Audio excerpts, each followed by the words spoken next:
Let's just get some acknowledgement of we are not on this call, even if we are what we are today, even if we are a small business, we are not going to be a small business because you are not small.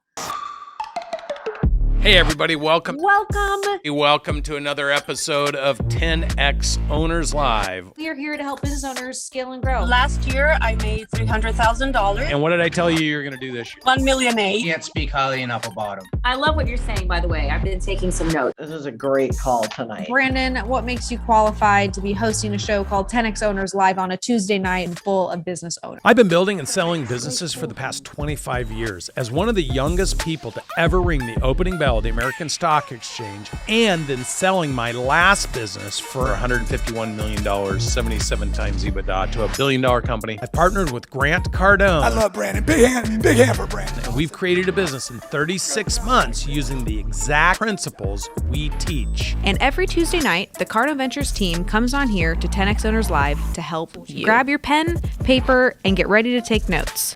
This is your night, your chance to ask quality questions, to 10X your business, to achieve your personal, professional, and financial goals. It's time to 10X. This is 10X Owners Live. Advantage. Welcome to 10X Owners Live, everybody. It is so great to have all of you on here, and this is my favorite hour of the week because it's time for us to connect on business scaling challenges you're having, hear about things that are working that we know other business owners are having massive success in the same economy that you're in, and we can share those different items. So this is your time to focus on your business, to focus on what your challenges are so that we can help you get past those breakpoints, scale and grow, and get you to the next level of success. With that, my name is Natalie Dawson. I get to be your host on Owners Live tonight. I am the co-founder and president here at Cardone Ventures. And at Cardone Ventures, we help business owners achieve their personal, professional, and financial goals through the growth of their businesses. And it's funny that I just said personal, professional, and financial goals because I just finished about a 3.5-hour video shoot on the whole PPF process. If you know what the PPF process is because you've been to a 10X 360, please put yes in the chat. We got a hell yeah. I love a hell yeah. Oh gosh, look at this. Somebody says nope. We got some yeses. We got some no's. No's are fine too. You can put a no in the chat. I didn't ask you to put a no in the chat, but I'm good with you hitting me with a no. That's all fine.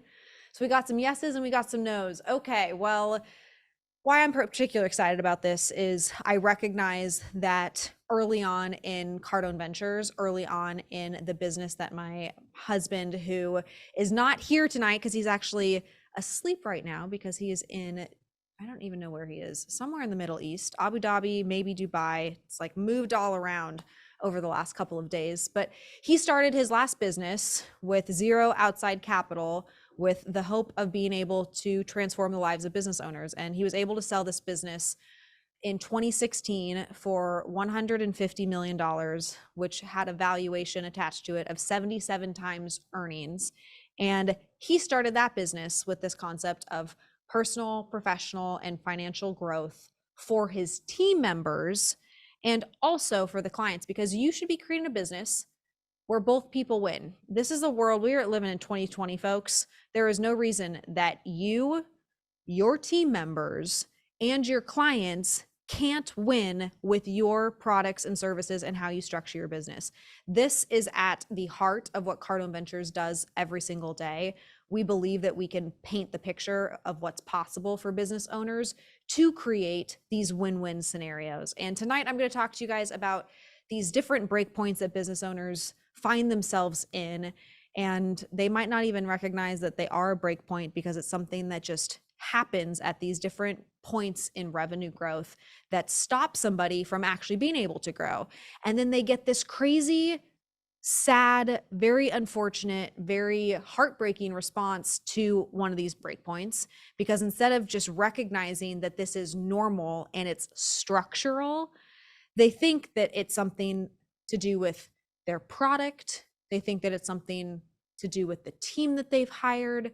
It's something to do with their customers. And potentially the worst alternative is they think that it's something to do with them, instead of just recognizing that it was this operational piece and they didn't understand a handful of things to get them to that next level, because your business should be growing. If your business is not growing, there is some very simple fix in order to get your business growing. And so that is what we're all about here tonight, is talking about how do we get your business to grow. We have a worksheet tonight. We love a worksheet. I'm super tactical. I'm like the tactics person around here and really like to get into the nitty gritty of how to get from point A to point B. But this PPF piece, as I was sitting having this conversation, it's something that I teach often at this program called a 10X 360. And I've had the pleasure of teaching on this topic for 3.5 years inside Cardone Ventures. But prior to working in Cardone Ventures, I've worked with my husband now for almost 8.5 years. So I've been very familiar with this PPF process, but I've never had to create video training around it.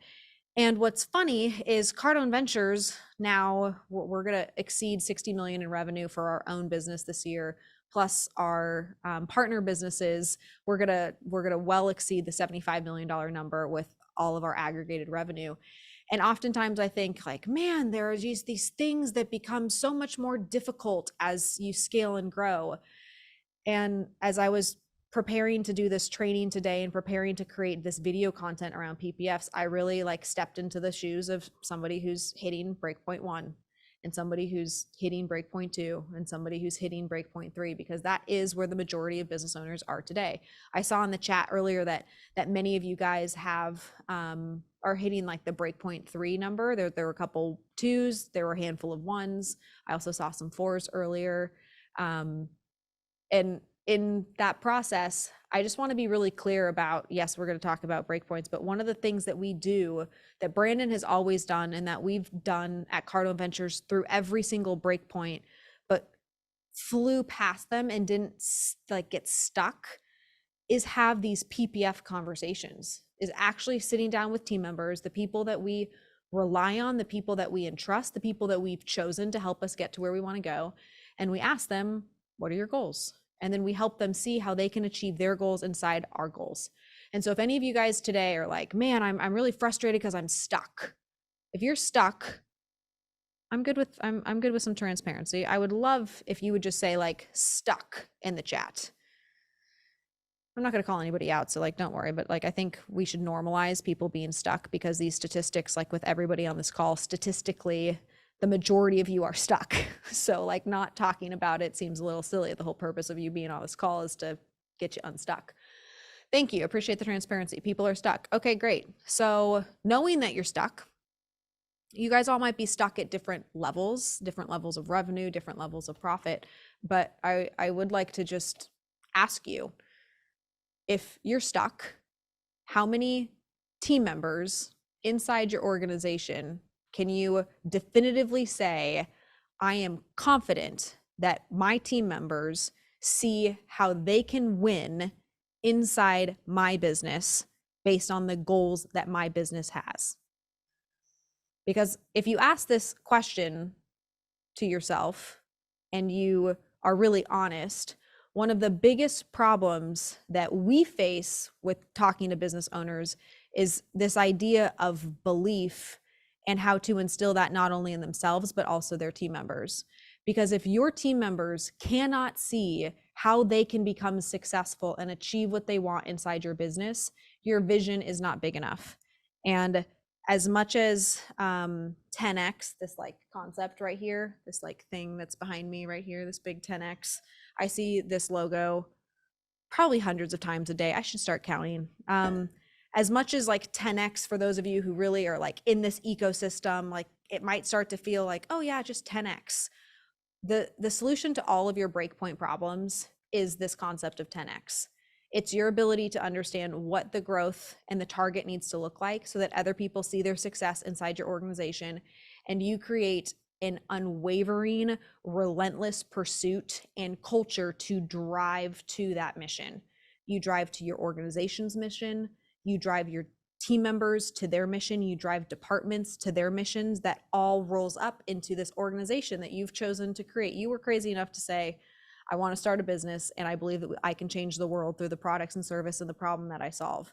And so this, like, we're going to get really tactical here on specific pieces with breakpoints and how people struggle with breakpoints, but oftentimes the tactics can overshadow. Like, we can get really myopically focused on a tactic and forget the bigger picture of, oh shit, no one understands how they can win working here. I'm a small business and I've created a small vision for my team because I didn't know anything else was possible for this business. And I wonder why my team isn't excited to show up and work their asses off every single day. Well, it's because they don't see why they would win through doing that. And just because you are a small business doesn't mean you have to be a small business. Like, nobody in this call should ever think, I want to be a small business. That would be the dumbest thing that you could ever say to yourself. Put in the chat, I will not be a small business. Let's just get some acknowledgement of, we are not on this call, even if we are what we are today, even if we are a small business, we are not going to be a small business because you are not small. Elena Cardone talks about this all the time. She is still, to this day, one of my biggest mentors and sources of inspiration. Like, none of us are small people. None of us were put on this planet to play small, stupid games. The stupid stuff that you handled earlier today with your team members, with frustrating moments with a client or customer, or maybe some family, like, don't get confused for what you're doing here. And so I appreciate that you guys are spending this hour with me to talk about how we can, as John Rowland just put in the chat, actually build empires, because we're going to stop playing small games that distract us from the real thing that we're able to create, which is remarkable, unwavering commitment to expansion, to helping people that we care about, to making this world a better place. And I believe that if you're on this call, you likely signed up, joined part of this 10X community because you resonated with that message. And just don't forget that that's actually what you're trying to do in light of all of the small games that get played around us every single day. So with that, breakpoints, business breakpoints. This is also one of those concepts. It's like the most difficult thing to actually properly assess for people, because until you've experienced it, it's one of those things like, if you know, you know. When you have experienced a breakpoint because you're stuck, you all of a sudden recognize, oh, I'm hitting a breakpoint. And the worksheet tonight, I'll have the team put up the QR code right now, and I'll have them drop the link in the chat. Beautiful, Miami HQ, you're killing it. Oh wow, look at that, look at that. That's such a cool visual, man. You should like the stuff that you put out, by the way. That's part of growing a business. If you don't like the stuff that you put out, what are you doing? From your slides to your business cards, like, that is an awesome shot of Grant. Look at Grant smiling. Brandon's talking about something. He's using a lot of big words that are inspiring people. He might be crying a minute later after that shot. Like, beautiful shot. But you should feel this way about the stuff that you create. I feel amazing about the stuff we create at Cardone Ventures. That is actually part of breakpoint one. Your inability to believe in the product and service, and therefore your lack of belief doesn't create product market fit. And then you give up on your ideas because you weren't really in love with them. You probably polled your family. That would be one of the first things I would recommend you not do in breakpoint one. So for those of you who have now downloaded the worksheet, I will also open my worksheet. There it is. You might be asking yourself, what is breakpoint one? Natalie, you've said breakpoints a handful of times on this call. What the heck is a breakpoint, and what is breakpoint one? Breakpoint one is a business who is between 100,000 in revenue and 3 million in revenue. And this is a fairly wide range. You could try to put like a startup or zero revenue in this breakpoint, in like this categorization. But oftentimes, if a business hasn't generated at least $100,000 of annual revenue, there's this tinkering that's going on. It's a side hustle thing. When we talk about breakpoints and when we talk about to business owners, we're really clear about, like, if you're in on one thing, it should only be one thing. If you're tinkering with something that's less than $100,000 thing, like, stop playing small games. There is no need for you to be messing around with something that's not able to at least get you to the $100,000 revenue mark. Now, there's a whole bunch of things that we could do in order to help you, like identify product market fit, identify what the right thing for you to get to the first 100 million is. But oftentimes the conversations that we're having with business owners are business owners who are $2 million and they're just stuck at $2 million. So this focus between $100,000 and $3 million in this break point, what you're focused on is the what you do. What do you actually do? What is the product? What is the service? What is the problem that you are solving? Now, in this next breakpoint between 3 million to 8 million, you'll notice that the focus becomes the who. The focus becomes the who. So it's no longer about what you are doing. It's no longer the fact that you're a chiropractor, you're a lawyer, you're a dentist, you're in the HVAC space, you're a technician, you're a coach, you're a CPA. You figured out, if you're in breakpoint 2, the what you do, meaning the service that you provide, if you've been able to move past that $3 million mark, the service that you provide works. You have achieved this thing called product market fit. But this next thing that you're going to bump up against is going to be, who does it? How do you move from being the person that is the best dentist in your practice, the lawyer who is the best at reviewing contracts and catching things, the chiropractor who does the best adjustments? How do you move from the what you do, the service, the product you're providing, to who you are able to, inside your organization, duplicate those things that make you so great through? And this, what you'll notice here underneath on this worksheet, this is like this beautiful little visual. We got 3 little breakpoints here, not little, they're significant. I don't mean to undermine any sort of breakpoints because they are like the real deal. But what you'll notice from the what to the who is you will stop growing like this $3 million. You'll never see $4 million if you haven't figured out this who piece. And the way to figure out who, while this is the secret, while you are in breakpoint 1, you have to be focusing on what needs to happen in breakpoint 2. And in breakpoint 2, what does it say? It's my favorite P word. It can't, maybe it's not my favorite P word. Promote is probably my favorite P word. Grant would be real upset with me if he thought that this was the favorite P word. Is anybody following along with me? What's the P word on breakpoint 2? Process. Oh, I like people too, Scooter Scotty. I do. But process. So think about this. You're delivering the product and service between $100,000 and $3 million.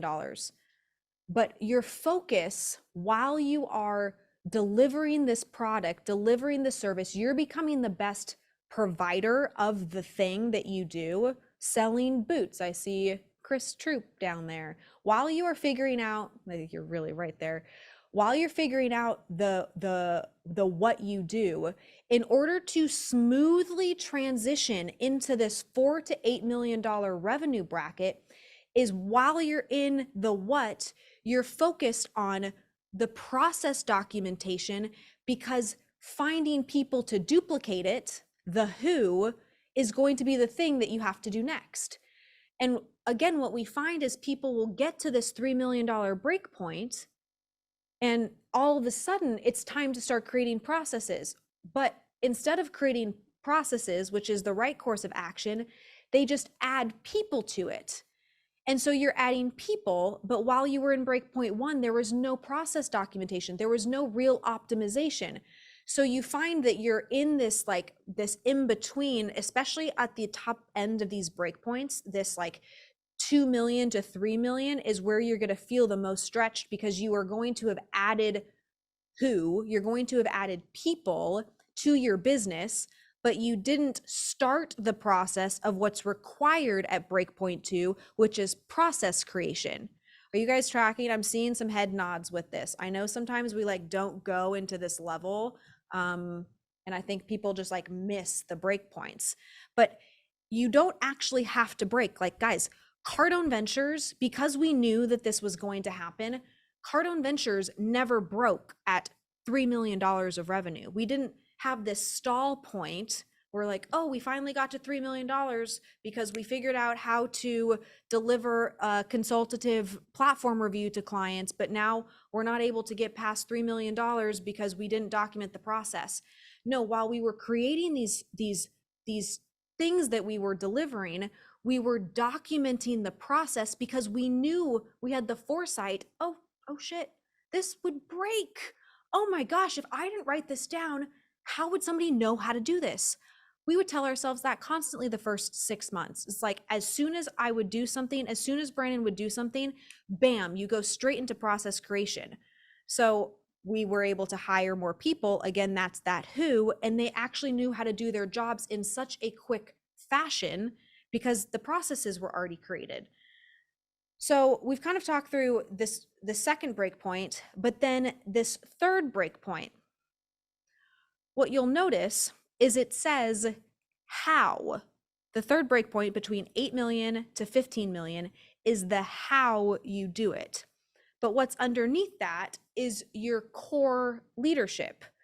So why core leadership is at 8 to 15 million? This is a big mistake people make in these breakpoints. Massive, massive mistake. You're hiring people in breakpoint 2 that you are not paying at a leadership or an executive level because you do not have the financial wherewithal to do that.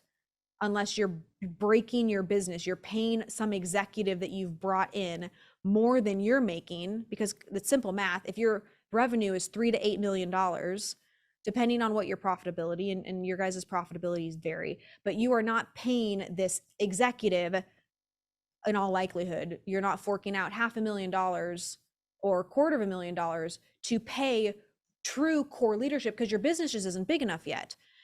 So this third breakpoint is this core leadership piece, which when you are between 8 to 15 million, you should have enough financial wherewithal, especially if you are hiring people in the correct trajectory for 500,000 of revenue per employee. This is like a whole other like finance topic. If you're hiring people in this 8 to 15 million, you're actually creating a core leadership team. And this core leadership team is then going to be the catalyst for you to get to the next breakpoint, which is breakpoint 4. We'll cover breakpoint 4 maybe next week.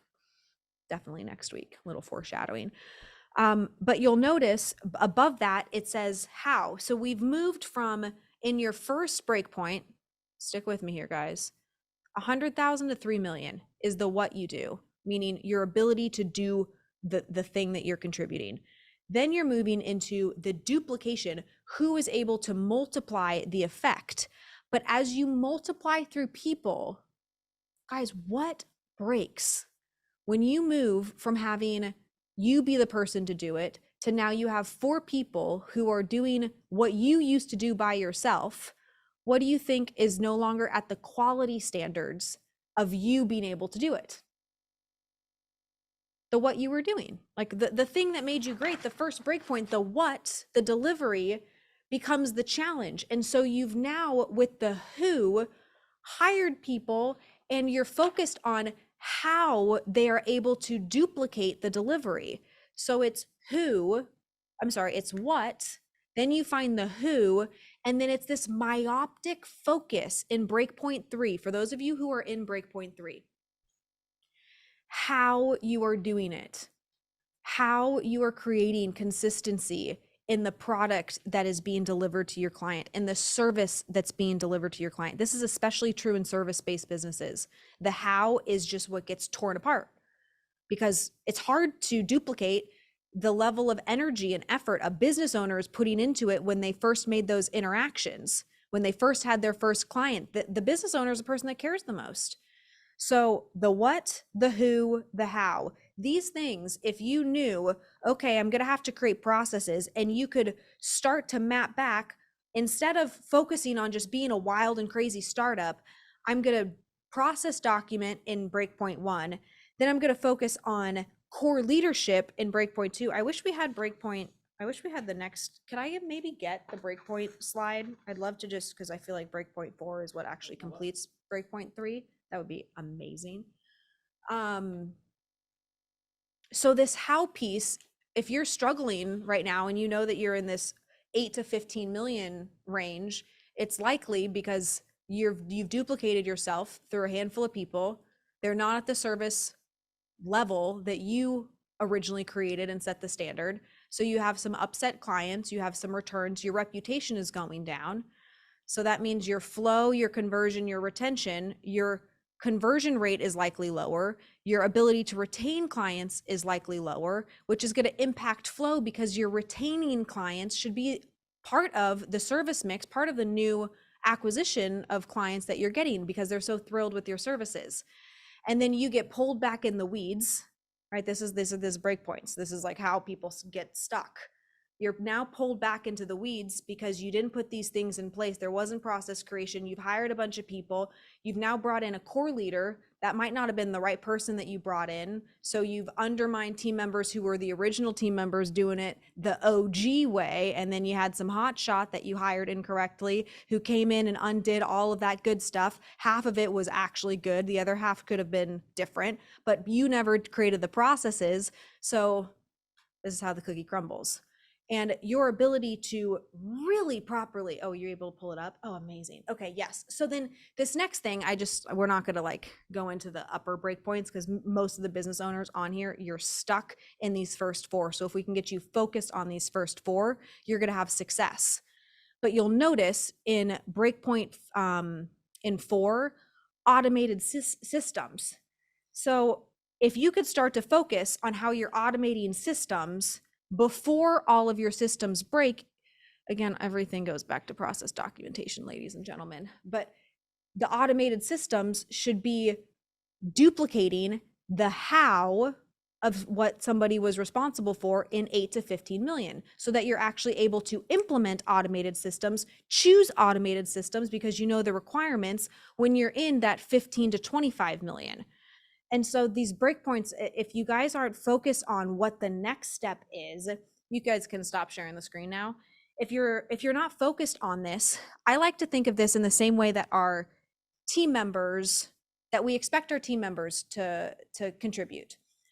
There's that old advice that says, in order for you to have the job that you want, you should start doing that job now, right? If I'm a manager and I want to be a director, I should start acting like a director and taking on the responsibilities of a director now so that I can become a director.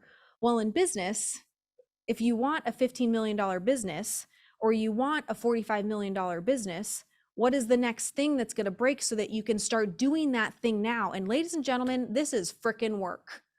This is like, nobody wants to do this work. I recognize why this doesn't happen. You're so busy focused on, in breakpoint 1, you being the service provider, you delivering the what you do, that you're like, how do I have time for process and systems? Quite honestly, the way that you do that is figure out A, a better offer. So B, you can charge more, which C would allow you to hire more people in order to help you. Like that is the whole name of the game. Optimizing your offer, creating something that's exciting that then allows you to charge more for it, which then allows you to get more help. And then this ties back to that PPF conversation. We started this whole thing by talking about personal, professional, and financial goals. If you are able to pay people because you are able to generate a profit, which every one of you should be generating profit and significant profit in your business, you should target profit in your business. If you're able to do that, then you can hire the people that are required and you can show them the vision of how they can be successful in your organization. But again, oftentimes there's no focus on the offer. There's no focus on anything besides surviving in that first breakpoint, which is where things start to fall apart. So what I'd like you to do with today's worksheet is list your current revenue, whatever that current revenue is, especially if you're stuck. Could you scroll the chat down for me? Especially if you're stuck, write down whatever that number is so that you're able to identify appropriately which breakpoint you're in. And then 5-year revenue goal. What is that target? If you know that your 5-year revenue goal is at a breakpoint that is above the current breakpoint, which hopefully it is, like what I mean by that is ideally if you're a $3 million business, there's no reason that your 5-year revenue target shouldn't at least be in the next breakpoint, which would be 8 to 15 million. I personally think it would be a shame for any one of you on this call to say, oh, in 5 years from now, I want to move from 3 million to 5 million. I believe more in you and in your business, and just the fact that you're able to show up and commit to an hour-long call like this tonight to know that you have what it takes to be able to grow into a next breakpoint and even a further breakpoint from there. So if you're writing your 5-year revenue goal, what is the thing that you need to pull forward today that you know already, it's like in plain sight right in front of you, is going to break? How do you start doing that right now? How do you start prioritizing those things so that you can actually get there? 12 million in 5 years, let's frickin' go. I don't know. Gotta get clear on the targets, people. 2 million to 20 million in 5 years. Let's go. 0 to 440 million in 10 years. I love that number. Start a business like next year. Austin, why we wait until next year? We still got 2 months left in this year. Start the business this year. Pull time forward. Antonio's given me 50 million. Scooter Scotty, 2.2 to 5.1. Awesome. We got a 5 million. Hogan Roof, 5 million to 25 million in 5 years. Isn't it inspiring to watch other people set goals? It's so inspiring me. I hope you guys are as in tune with this chat as I am right now, because it's like you're watching somebody say, oh, I'm gonna make myself better. And as soon as you're willing to commit to making yourself better, it's like you have to take the next steps to actually make yourself better. Speaking of making yourself better, I know that we do have a business boot camp. This is actually normally Brandon's Dawson's content that he teaches around the business breakpoints and scaling. And my husband, if you don't know him, he is a savant as it comes to business scaling and growing. He has done this through every single economic cycle over the course of the last 30 years. And we are hosting our very first business boot camp in Scottsdale, Arizona, November 11th through 13th. This event is selling out so quickly. It's coming up in just a handful of weeks.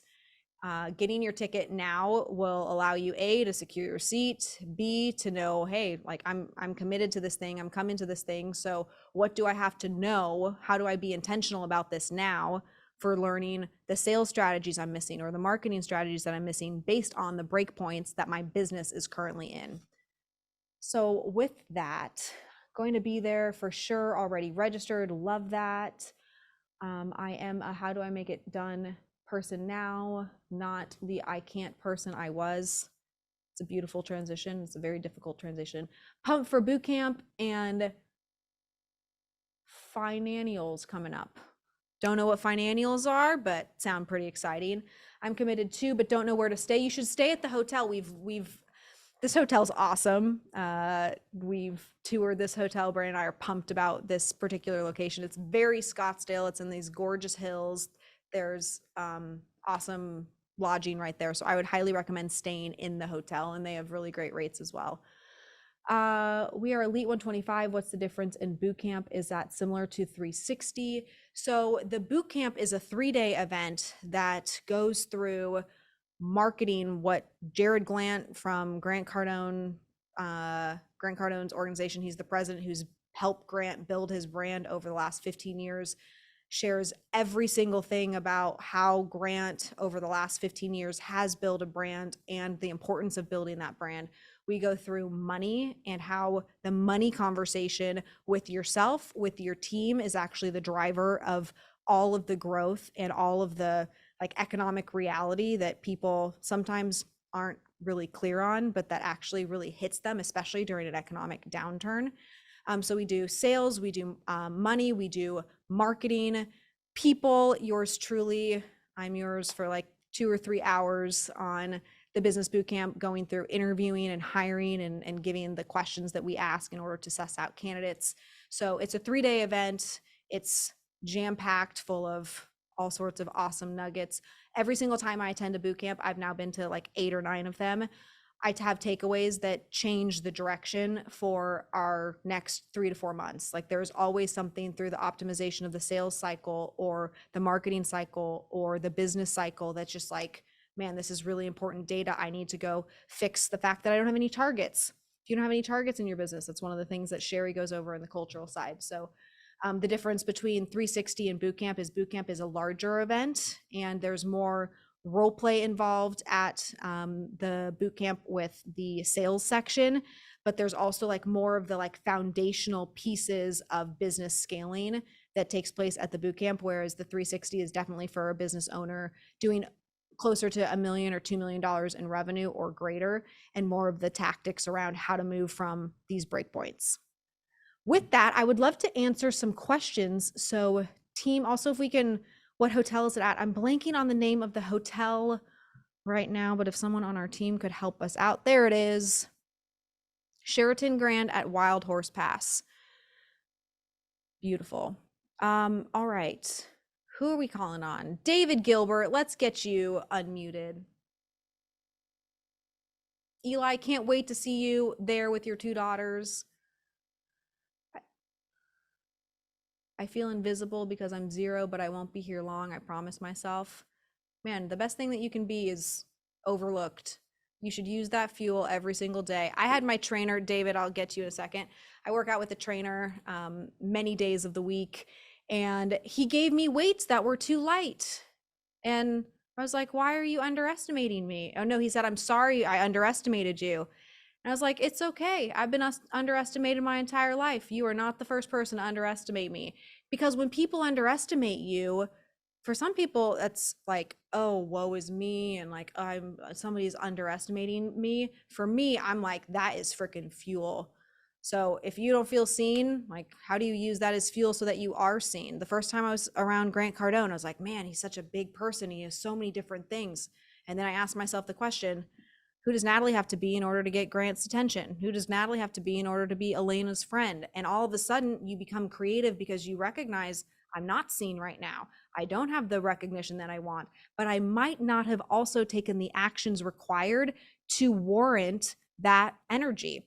I think about Kim Kardashian often. If Kim Kardashian walked into a room, there's like no shortage of people who would just flock after her. What is the difference between Kim Kardashian walking into a room, or Grant Cardone walking to a room, or Kevin Hart walking into the room, or Barack Obama walking to a room, or Donald Trump walking to a room? People who have major influence. What's the difference between them doing that and you walking into a room? And when you really ask yourself, like, oh man, these people, they have stats in different areas. They've accomplished and created things.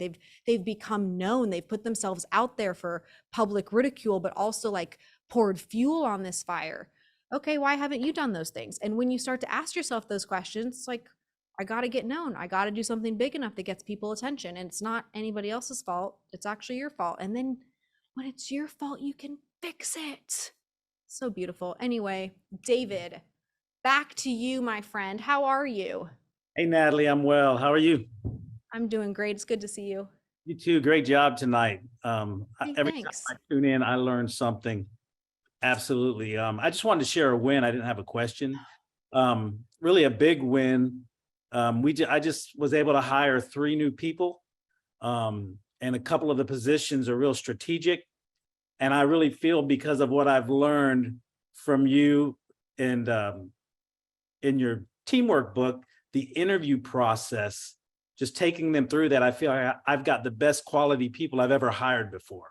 Wow. How to hire, and then being able to sit down with them and show them where we're going to go in the business, and paint a picture for them at some level, to where they can see where we're going to be in the next few years and how they have the potential to be a part of that and where they can grow. That was huge for me to be able to do that.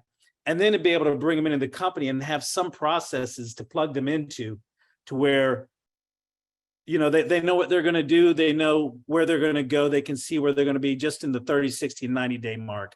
I just want to share those wins. That was huge for me. I've never been able to, I never had that, that structure or the ability to do those things. So thank you. It's because of what, what you guys have taught me, for sure. And then the last one is I've got more leads coming in than I've ever had at the same time. So I'm having, I've got these new guys and we're setting them in place, but I'm also having a lot of leads come in. And that's, the business boot camp I went to, there was the section on the social media that Jared shared that Grant has used. And I just implemented a couple things there. And I believe that was really, crucial to where we're at today with the leads we have coming in. So cool. Thank you for sharing that win. That is an awesome win. It's honestly why we do every single thing that we do. I was having a conversation with our team earlier today, a handful of team members, And to me, the hardest part of growing a business is actually some of the things that are a little bit headier when I talk about the personal, professional, and financial goal planning process. And again, I'm kind of in this space because I just recorded this course of just like, man, how do you actually articulate all of the different scenarios of, is it the team that doesn't, is it the leader that doesn't have clarity and doesn't have vision? Is it the team member who isn't really goal oriented? Is it the leader who doesn't hold somebody accountable and the team member brought great ideas, but they pushed them down? Like, there are so many different things that can happen when you're dealing with human beings and helping them grow and creating this path. And it's the hardest thing to teach. And it's even more difficult to implement, because if something's hard to teach, then it's going to be difficult to implement. And for me, what's so cool about David, your win is like that to me is the leads thing, the freaking easiest thing to handle. You want to figure out how to get more leads. There are hundreds, if not thousands, of online courses to get lead flow into businesses. There's so many marketing consultants out there. Like, marketing and the sales piece, there's like a more prescriptive formula, and that is one of the values of the business bootcamp, as David was just mentioning, is like going through these checklists for where do leads come from, where all of the sources of leads that you're not even aware of that are options for your business that are just right in front of you that you don't think with to create content or to do things with. Therefore, no one on your team's thinking with that they're sitting dormant, but yet your whole business isn't growing because you don't have enough leads and you don't know how to convert them. And so I know I saw a question in the chat about if it's for a business owner for your management team.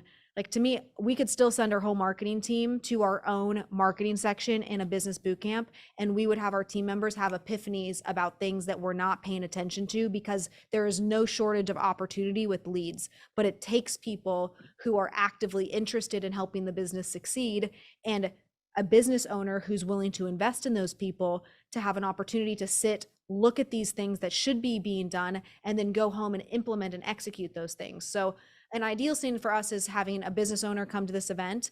Once a business owner has come to this event, maybe even they brought a handful of team members, bringing the whole team and getting everybody on the same page, because there's so many different components of marketing, sales, people, finance, scaling, operations, that it creates this well-roundedness throughout a team. And then you're helping somebody achieve their goals because you've added value to their skill set, and they're helping you achieve your business goals because they now actually have the tools and the resources and the correct data.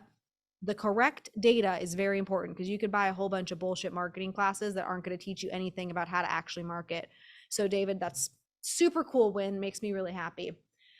All right, who's next? Do I pick this? Okay, great. Ron K. It's good to see you, my friend. How are you? Let's get you unmuted.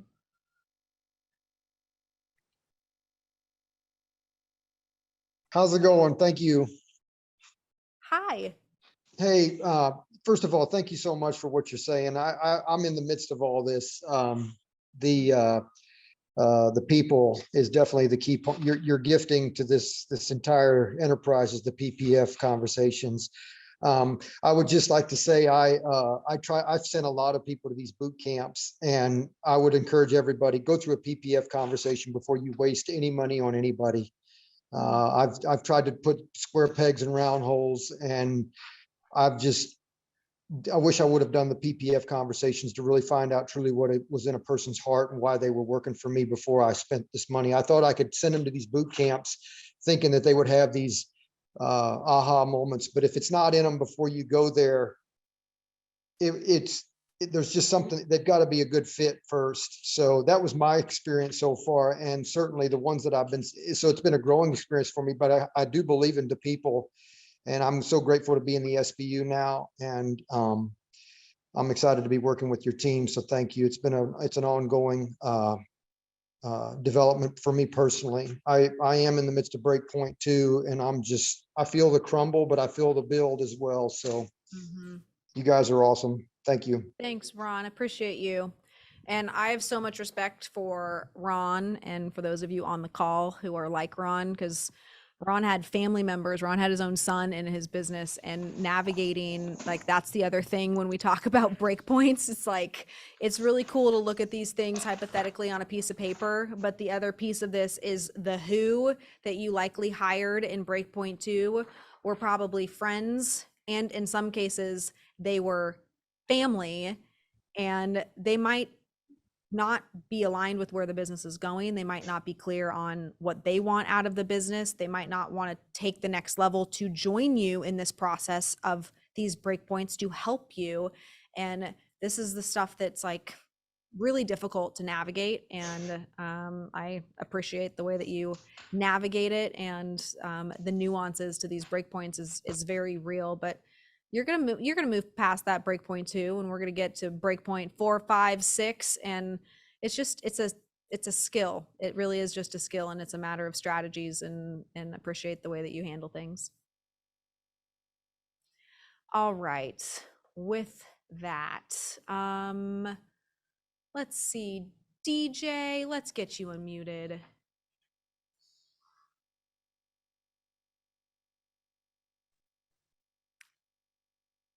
Hey, Natalie, how you doing?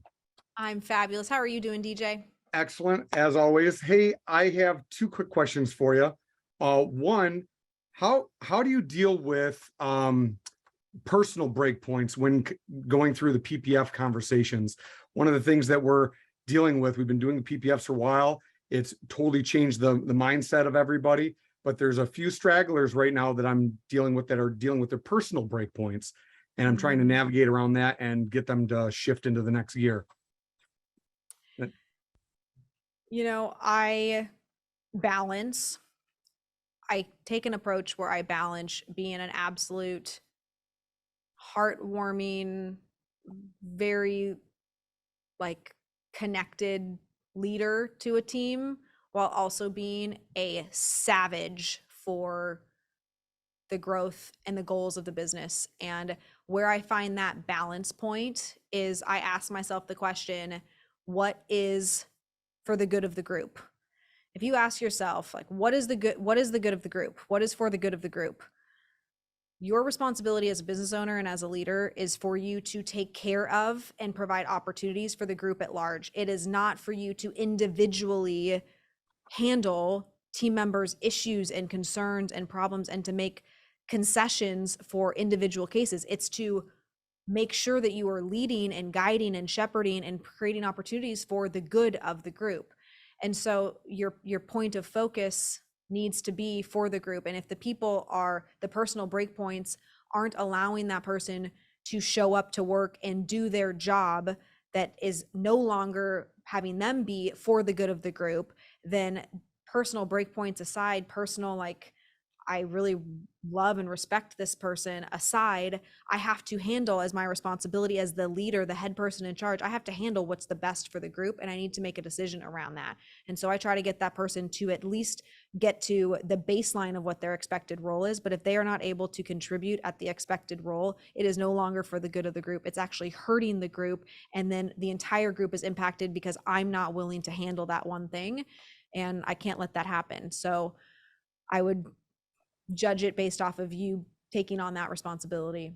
I appreciate that line between savage and heartfelt, because I can tend to be softy when it comes to that, but at the same token, I got to kind of look at it and say, don't be a little bitch, right? So that's it. My second question was, what is your current best practice in system documentation? That is the thing we're also currently working on. I would love to hear your intake on that. Oh, yes. Well, I could write a dissertation on this. I think the easiest way to scale process documentation, especially if the work that you're doing, like for those people on this call who have like computer-based work, is creating like screen recordings of explaining how you do things.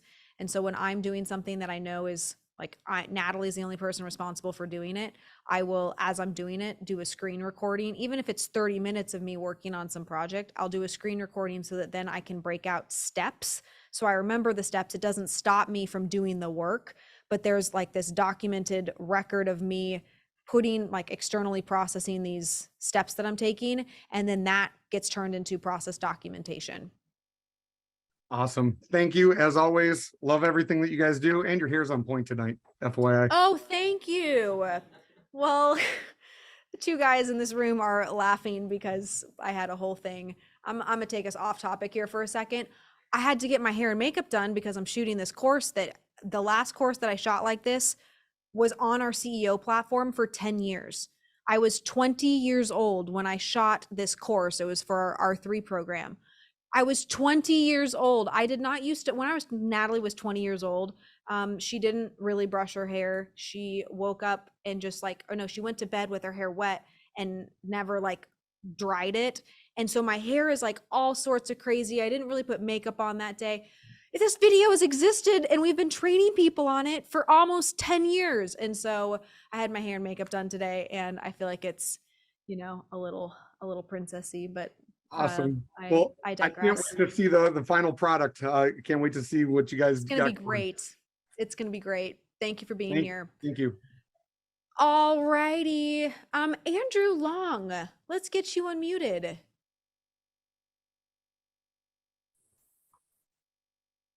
Can you hear me? Yes, I can. Thank you for your time. My question was kind of similar to DJ's. Okay. I got a Word file with process documentation on it, and I'm in HVAC, so it's a lot of technical situations, and the document is getting very large. And I like for the past few years, I've been doing my Google Docs of writing down what I do every day. And I was wondering, what do y'all store y'all's files on if they get to a certain size to where it's not too big to where like Microsoft Word can't hold a document but so big? So I was wondering if y'all had something for that. I am a huge fan of Google Drive, and you can pay for what feels like unlimited storage. I mean, our entire operation on the back end runs with Google Drive. So I would highly recommend continuing to put it on. I really like their share functionality and the ability to collaborate on processes and projects and different documents. My technology team would be screaming at me right now, telling you not to do this because Microsoft has all sorts of, you know, encrypted things that make it easier to manage devices as you scale and grow. But my defense to our technology team and any technologists on here is Google has freaking figured out how to do it using their own systems and platforms.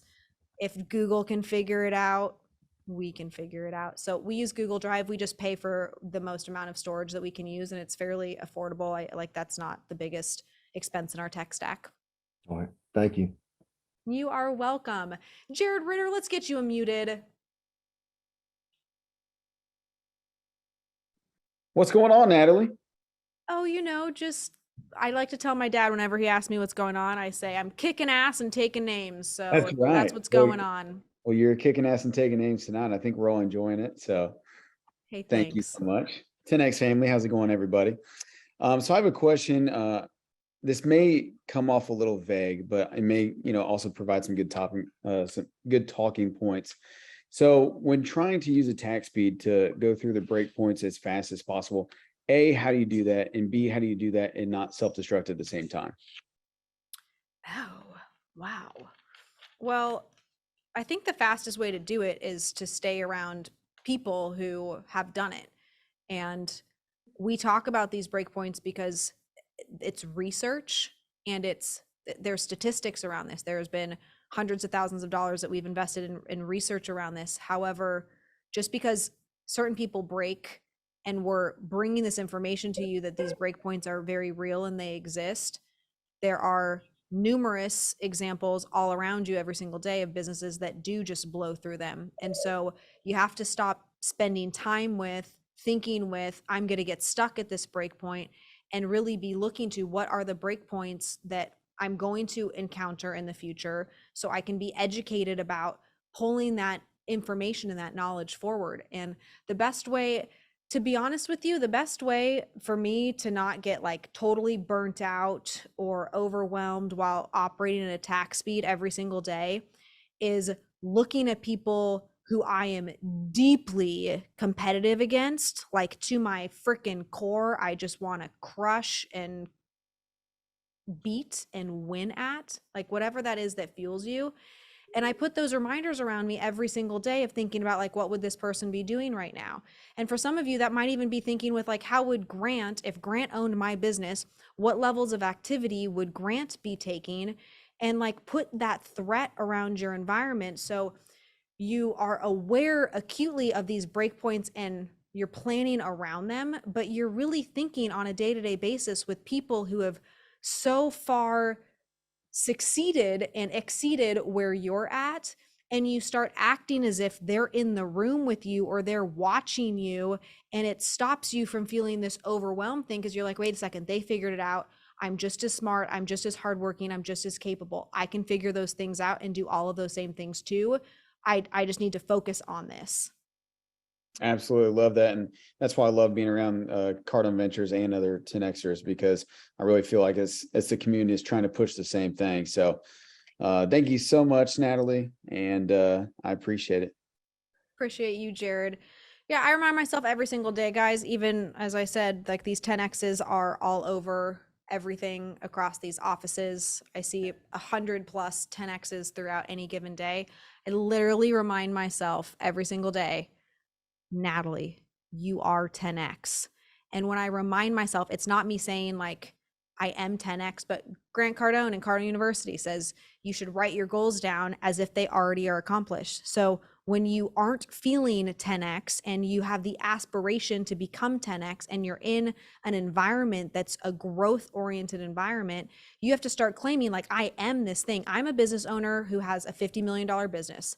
I am a renowned chiropractor who people look at as the model for how to grow and build profitable chiropractic businesses. You start saying that you are that thing, and you surround yourself with people who are doing those big things. And that's what actually gets you every single day to get out of your own way of thinking, oh, I don't have time, I don't have energy, I don't know how people do this. They just freaking do it. Like the people, I'm so blown away by Grant's capacity for work. And when I'm around him, I start to question, wait, how could I optimize how I'm working? And I'm a very efficient worker. Like I have a large work capacity. I can get a lot done in a more efficient time than a lot of people. I'm sure every one of you on this call, you can do your thing in a great way, but you might not be the best. You might not be the most remarkable because you're not spending time with people who are the best. So how do you get in those rooms? This goes back to like sales and marketing. If you need to get in the rooms, you have to be around those people, but you don't have the statistics, you don't have the knowledge, you don't have the money to pay for being in those rooms. Well, like what do you have to do in order to get inside those rooms? For us, that's why we priced our bootcamp ticket at a $497 price point, because we didn't want that to be a barrier for people to get access to being in a room with us. I don't think that people should have a barrier for getting the information that they need to know at a foundational level about sales, about marketing, about scaling. And when you're in a room with people who are talking about these things and they are real people, it's not just this virtual situation we got going on tonight, although I'm very appreciative of the virtual situation. When you get around real people, it's freaking inspiring. It's so inspiring to like know, oh my gosh, that person, when I look at Grant, that person was a drug addict, that person was a car salesman, and 15 years ago didn't have a fraction of the net worth that he has, and now he's created all of these things. I want to be more like that. It's a real life example. And so getting proximity to the targets that you have is part of this game of just continuing to actually get to where you want to go. Guys, we got a business boot camp. It's happening here in just a handful of weeks in Scottsdale, Arizona.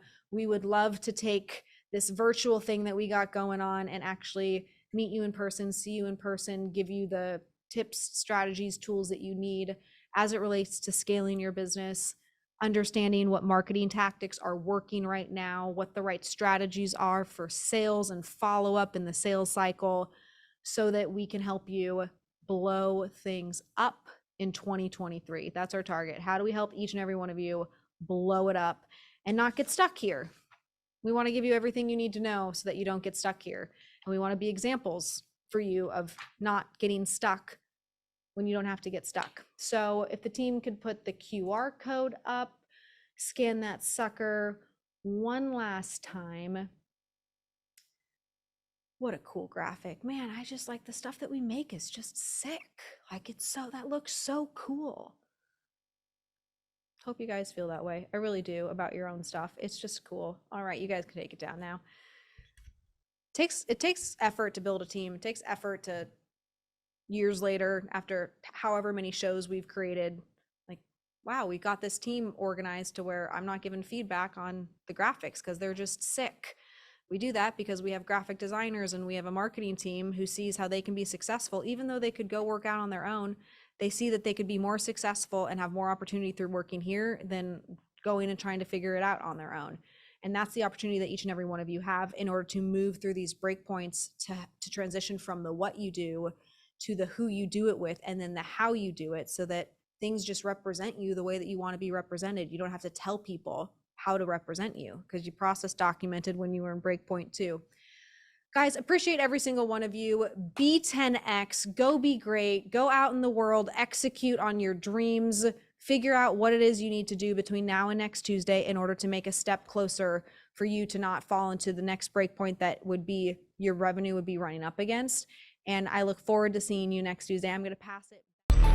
This is 10X Owners Live.